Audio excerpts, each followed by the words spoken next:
How you doing? What's going on? Man, I'm good. It's a lot going on, you know what I'm saying? It's always a lot going on. No, for sure. So, let's just get started with your background and then where you're from exactly. So I'm from Detroit, Michigan, Highland Park to be exact. Born and raised, 90s baby, you know what I'm saying? Listen, the 90s babies, Detroit babies, I feel like we a special breed, you know what I'm saying? That's Motown, so we got a lot of soul in us, you know what I'm saying? So obviously I picked up on the music, you know what I'm saying? I rap, I sing. I've been rapping for about 12 years now, seriously, since I've been in the studio and stuff like that. I've been doing R&B for about 4 or 5 years now, on and off. I actually did a whole R&B album. I'm just working, just trying to, you know what I'm saying, make my presence felt in the music industry, in the Detroit music scene, in Houston music scene, just as much as I can. Detroit and Houston being where I got, you know, my heavy roots and stuff. Yeah. So just working on my music, man. That's the background for real, because since I've been a kid, it's all I've been focused on. Just music in general. So, with you know, because you a little bit in Houston, but you're more so from Detroit. So, how would the correlate with your music exactly? Do you think Houston kind of has an influence on your music as well? No, facts. So I've been coming back and forth between Detroit and Houston since I was 9 years old. 9 years old. So 15 years, and you just can't come to Houston and not be influenced by it, you know what I'm saying? Yeah. Just from the people and the atmosphere, and then the music here is, you know what I'm saying? It's dope. Sure. Like the music scene, the energy on the music scene. You know, y'all got some OGs to the world living in Houston. You know what I'm saying? Not just to Houston, but like OGs to the world, like people that we admire up in Detroit. So Houston definitely has had a huge influence. You know, from what I'm talking about to even the sounds at certain points. You know what I'm saying? So definitely. What stands out to you the most in Houston? Like, what do you like the most when you come back here? Honestly, Houston, to me, I felt the people here the most. I don't know if it's the sun just make y'all nicer or something like that. But no, the people in Houston is just like, it's a different vibe. And I've been to almost half the states in the country at this point. Yeah. And Houston has different people, man. Like the smiles, just the support, the love, and you know, like I hear from people that live here, like that they don't see that or they don't get that or whatever. And I'm just like, man, that's all I've ever known for 15 years. Is just like the most beautiful people I've ever met. Yeah. You know what I'm saying? So it's just good vibes when you are. Yeah, definitely. Gotcha, I got you. So when it comes to jewelry, are you big on the rapper image? Meaning, do you feel like you need all the chains and diamonds to stand out? All right, so let me be honest. So this is how I feel about it. No, you don't need it. Heck no, you don't need it. You make it work for you if you're going to do that. You know what I'm saying? One of the things of hip-hop culture and the rap game, there is this thing with chains. You know what I'm saying? It's been that way. And, you know, for the people that are opposed to the idea of, number one, spending the money, number two, the violence that goes behind it, number three, just the glorification behind it. You know, I understand it and I get it, but there's also this thing of like, again, in hip hop culture and the rap game, there's also this thing of like prestige and just image. You know what I'm saying? Like you said, so image. So I don't knock anybody who, you know what I'm saying, is wearing jewelry. You know what I'm saying? I've never have knocked anybody, even before I was wearing jewelry myself. You know what I'm saying? So I think that I understand it. You just got to make whatever your image is work for you. That's all. Makes sense. So as far as, you know, rappers in the big chains, you know, do you feel like being a rapper you should get security, seeing how a lot of people like to try to take jewelry? Or do you think it's more so just your preference? Because some artists, they don't want the police around them all the time. Right, exactly. So, and you know, like me being from Detroit, like I could honestly say, if I walked around with the chain like T Grizzly got on, like I'm gonna need some people around me. T Grizzly got a big, he got that big old Grizzly, there. So I'm gonna need some somebody around me to protect me other than myself. You know what I'm saying? Because I will be a target. But at the same time, me personally, I don't think that that's the chain for every day. You were at the shows, you were at the videos. Yeah, you know what I'm saying? You were the, when you being look like this is not. I'm about to pull up at the studio with the bros, like, and ain't no cameras in here type of, like, I just wouldn't, you know what I'm saying? Yeah, like, me, I know I was coming to an interview today, like, you know what I'm saying, it's going to be seen, woo, so it's like a different thing, but yeah, that's what your vibe is, you know what I'm saying, what your setting is. I like that. So, would you consider yourself more so a spender or a saver when it comes to having money? A saver, for sure. A saver? Yeah, I invest a lot. I'll go broke putting money in my business and my music, you know what I'm saying, and something that I feel like has a return on it. Okay. But I, as much as possible, am saving. Yeah, I come home, I don't even count my money, I just throw it somewhere. You know what I'm saying? So, and that's just it. What's the most expensive item you purchased? The most expensive item I've purchased. I think the jewelry or something like that. The jewelry? Yeah. Okay. Yeah, I really think so. I don't really, I'm not like outside of like my car, you know what I'm saying? I'm not really like a big spender like that. Yeah. Okay. Mm-hmm. So can you talk numbers or? I mean, see, this is my thing about talking numbers. See, people try to get testy. So I let my work and my image speak for itself. You know what I'm saying? Okay. And because at the end of the day, going back to what I said, it's all about the image, the prestige. Like, I can have 50 people that's seeing me with my jewelry on, talking about me, hating, like, it's fake, whatever they want to say. And then I can have people who are not taking these things into consideration, but they just see me walk into a room and they go, who is that? Yeah. And that's what I'm working for. You know what I'm saying? Okay. I got you. Mm-hmm. So going back on investments, because you say you like to invest your money a lot. Mm-hmm. So I understand you do invest into music videos and studios. So outside of music, do you invest your money into other aspects? Yes. So I'm also into Forex trading. I've been trading in Forex for about 1.5 years. Same. Yeah. I also got a few little things working. You know, they made marijuana legal up in Detroit. Yeah. So yeah, we got some things growing. We're trying to get our paperwork in order. We're trying to invest in that a little bit. Stocks, definitely. Crypto. Listen, anything that I know I can put my money in. You're putting, you know what I'm saying? Your money there for sure. And as a matter of fact, and this wasn't the biggest decision, reason for this decision, but I'm getting a dog too. So like even that, like I'm thinking like you can breed your dog. Breed my dog, you know what I'm saying? So and it's a good dog that sells for a good price. So it's like in a couple years I'll be able to, you know what I'm saying? So that's a good investment. Yeah. Mm-hmm. And see, with my interviews too, I like to ask people about assets and liabilities because a lot of people don't really know how to differentiate the two. Mm-hmm. I feel like. Mm-hmm. So do you think that you're pretty good at differentiating what's an asset and what's a liability? 100%. And as a matter of fact, going back to what we was just talking about, like even with jewelry, like it can be seen as an investment when you look at the effects that it has. You know what I'm saying? And that's how I look at it. Like I would never just buy jewelry for myself. Like take Koron out of music and XYZ, you will never see me in jewelry outside of like probably like a chain with my name on it because my mom always had me in one since I was a kid, or this black-owned Italian twine watch. Like, you know what I'm saying? Other than that, like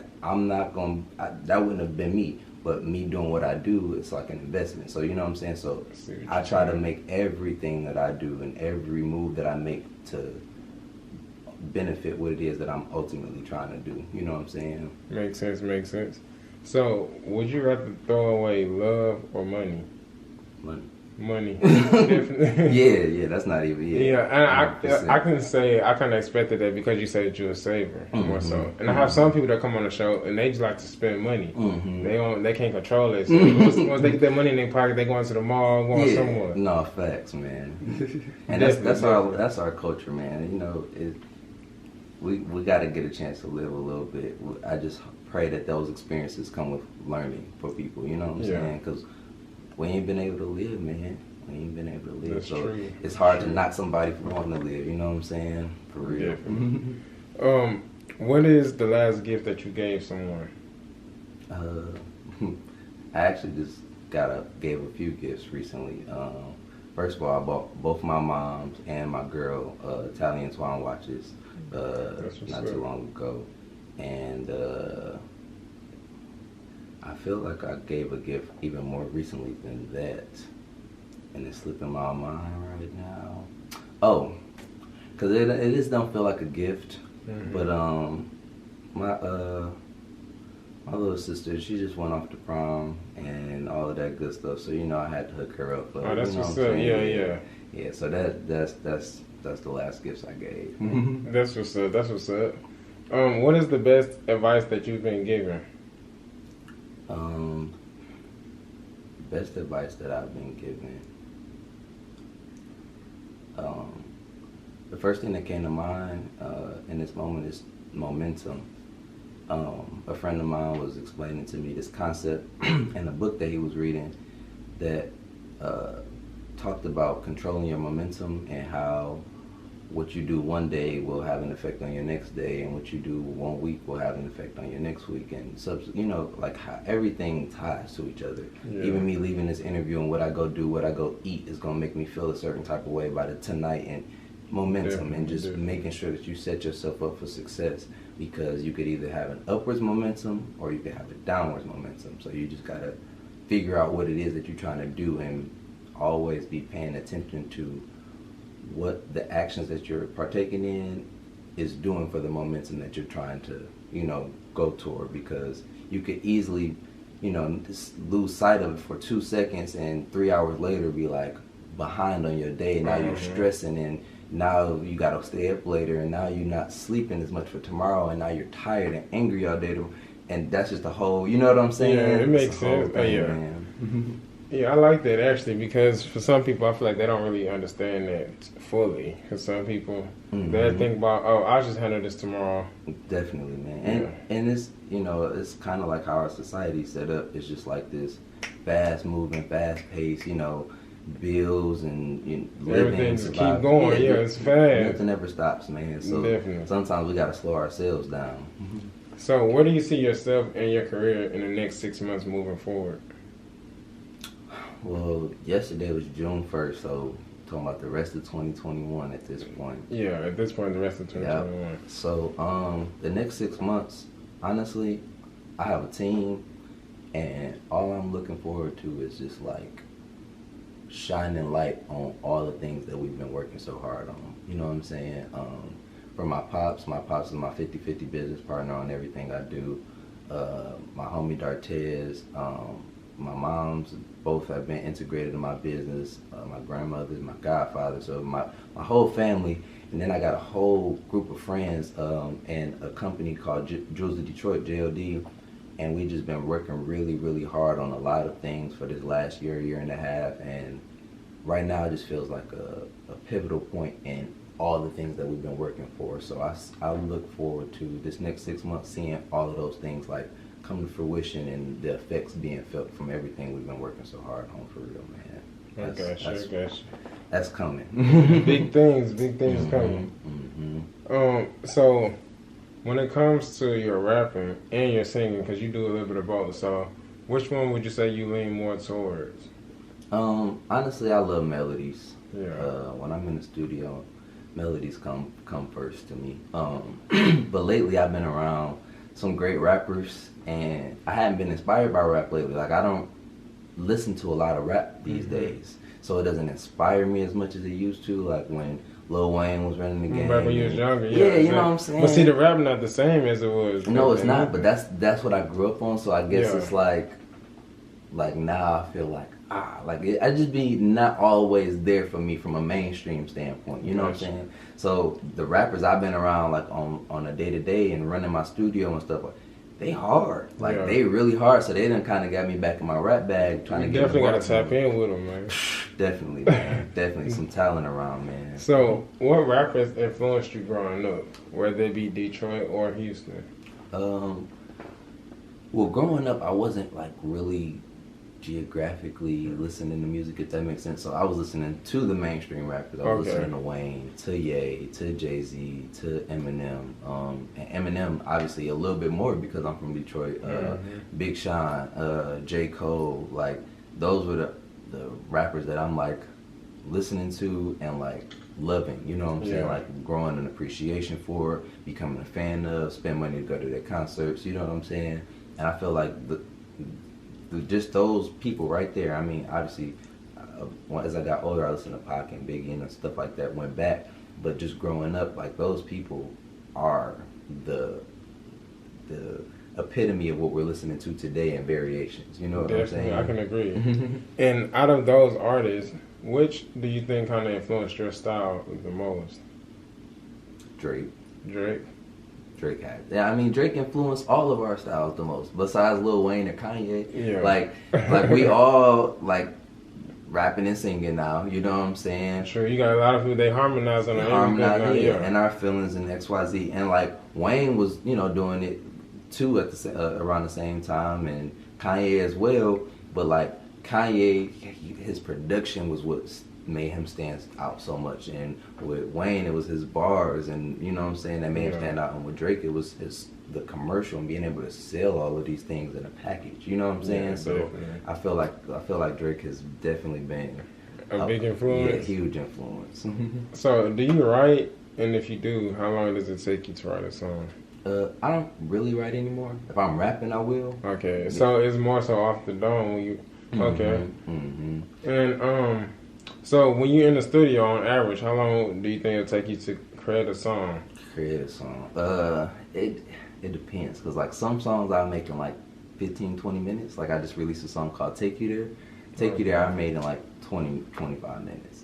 But then I have another song that this song's not out yet, but now I have another song that like I love just as much and probably just as big, and it take me like 4 to 5 hours, you know what I'm saying? Because I'm sitting there, I'm going back and editing, nah, this got to be harder, this got to be better, you know what I'm saying? So it just depends on the mood, the vibe, and the song. So do you punch in when you rapping? So that is one of the ways that I do it. It depends on what I'm going for again, you know what I'm saying? Because sometimes I can just run it from the top, like let me say it differently, you know what I'm saying? But most of the time, like to get that perfect expression of what it is that I'm trying to say, punching in is the best way for me. Gotcha. So in the studio, are you one of those type of rappers that consider yourself spending long hours in the studio, or would you like to be in and out? Because some rappers, they I've met some people that say I don't like being in the studio long. I like to just record and go. I feel it.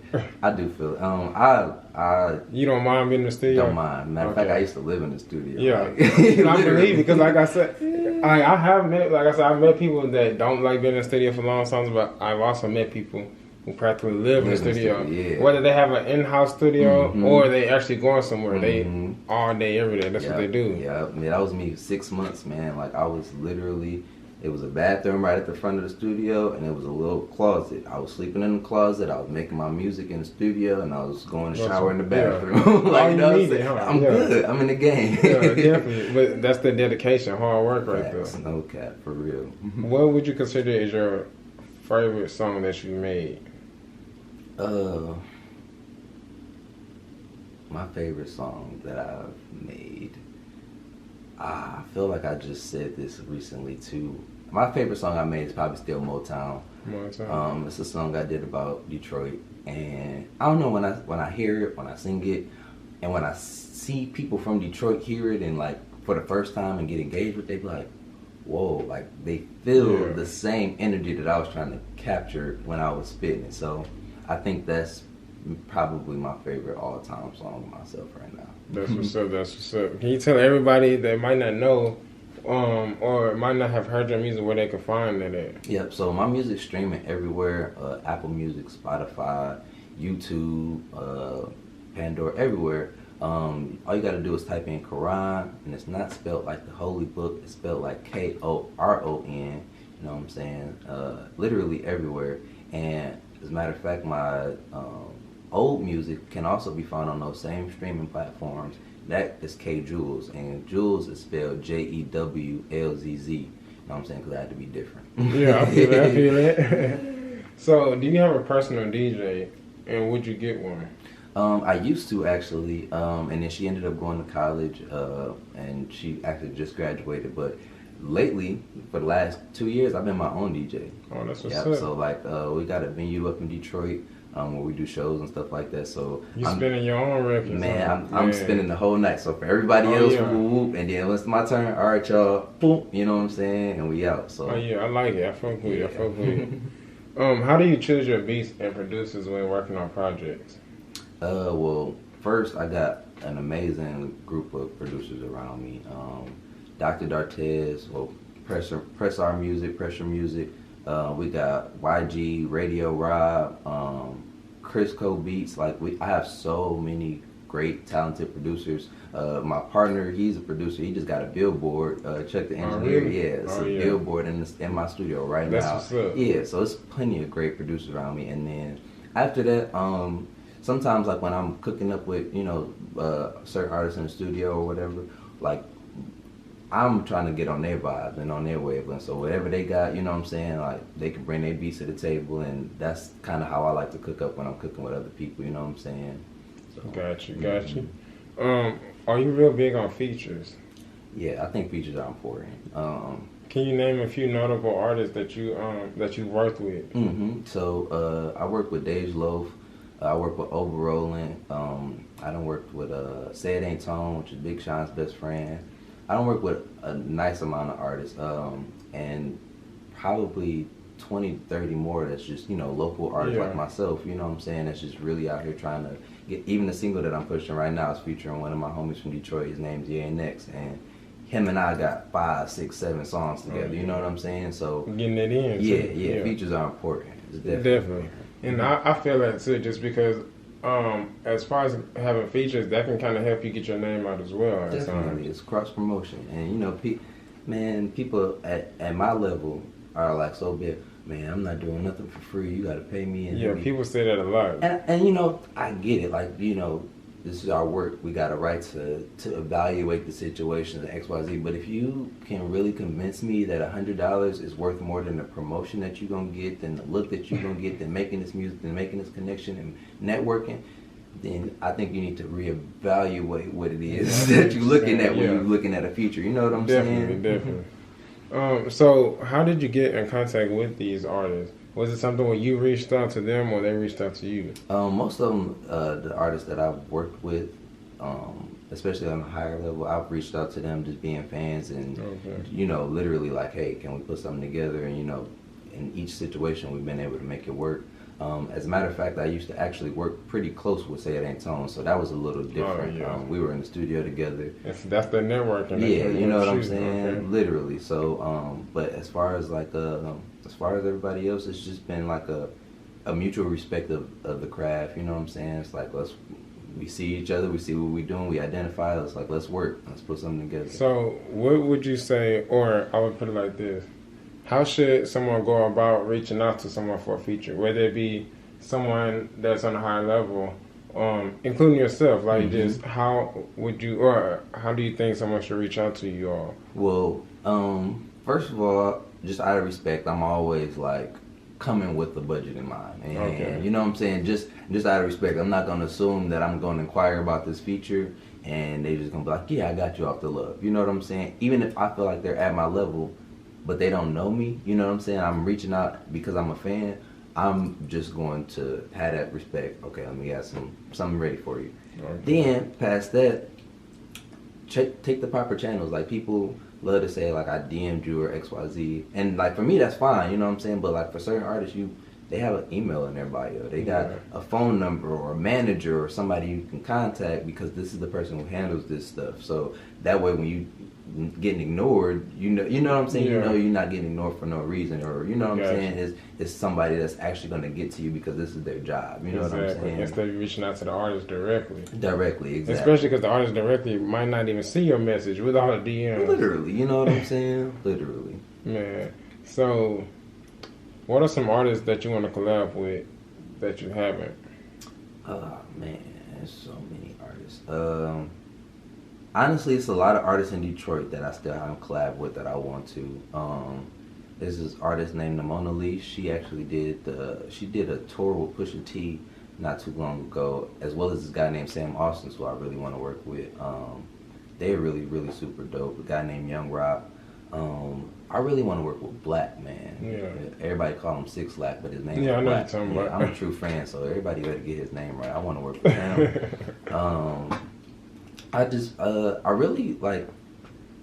I know it's kind of cliche to say, but I really just want to work with all the people I've been listening to. You know what I'm saying? Like, all the people who have inspired me and kind of shaped the music that I make today. You know what I'm saying? And I think that's dope too, because doing that, I mean, that music inspired you. So just think about how the record would sound. Exactly, and that's what I'm saying, man. And it's always so strange when I get people that say I sound like an artist that I love. I'm like, I gotta stop listening to you for 3 months. Like, you know what I'm saying? Because now it's starting to rub off on you. Yeah, no, for real. So, who has been your favorite artist that you have collabed with?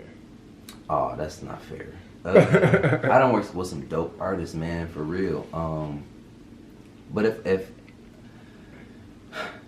I can't say favorite, but Ye and X, the guy who I'm promoting this song with right now, he's inspired me the most. Him and I work in close proximity. We both record at the same studio, which is my studio up in Detroit.